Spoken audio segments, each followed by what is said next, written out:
સુરેન્દ્રનગર જિલ્લાના દસાડા તાલુકાના બજાણા ગામે રોડ પર સામાન્ય વરસાદ બાદ જ ખાડા પડવા પામ્યા છે, જેમાં બંને સાઈડ ખાડા પડવાથી એક સાઈડ જ વાહન વ્યવહાર ચાલુ રહેવાથી ટ્રાફિક જેવા દ્રશ્યો સર્જાવા પામ્યા હતા। મળતી માહિતી મુજબ દસાડાના બજાણા ગામે પ્રથમ વરસાદ બાદ મસમોટા રોડ પર ખાડા પડતા તંત્રની પોલ ક્ષતિ થવા પામી હતી, ત્યારે રોડનું રીનવીનીકરણ એટલે કે રીસર્ફેસિંગની કામગીરી કર્યા બાદ વખતો વખત તૂટવા રિપેરિંગ કરવામાં આવ્યા હતા। ત્યારે રિપેરિંગ બાદ ચોમાસાની સિઝનમાં પ્રથમ વરસાદ બાદ જ વાહનોનો ઘસારો થતા બજાણા ગામ પાસે પસાર થતા રોડ પર મસમોટા ખાડા પડતા વાહન ચાલકો મુશ્કેલીઓમાં મુકાયા હતા। ત્યારે આ ખાડા એટલા તો વિશાળકાય છે કે જેમાં ગાડી પણ ત્યાંથી જો રાત્રે પસાર થાય તો આગળના ટાયર અંદર ગરકાવ થઈ જવા પામે છે।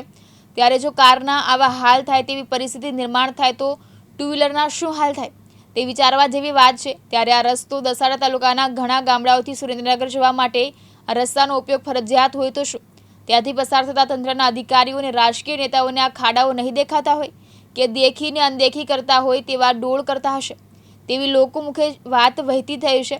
ત્યારે આ ખાડા ઉપર તંત્રનું ધ્યાન ન ગયું હોય, પરંતુ પરિસ્થિતિને અને સ્થાનિકો દ્વારા આ ગંભીરતાને લઈને ખાડા આસપાસ પથ્થરો મૂકી અને વાહન ચાલકોને સાવચેત કરવામાં આવ્યા છે। આ ખાડાઓના કારણે જો કોઈ ગંભીર અકસ્માત સર્જાશે તો શું તંત્ર જવાબદારી લેશે? ત્યારે તંત્ર હવે ક્યારે આ બાબતે આળસ મળી અને સમારકામ કરાવશે તે જોવું રહ્યું। શૈલેષ વાણિયા, દિવ્યાંગ ન્યૂઝ, પાટડી, સુરેન્દ્રનગર।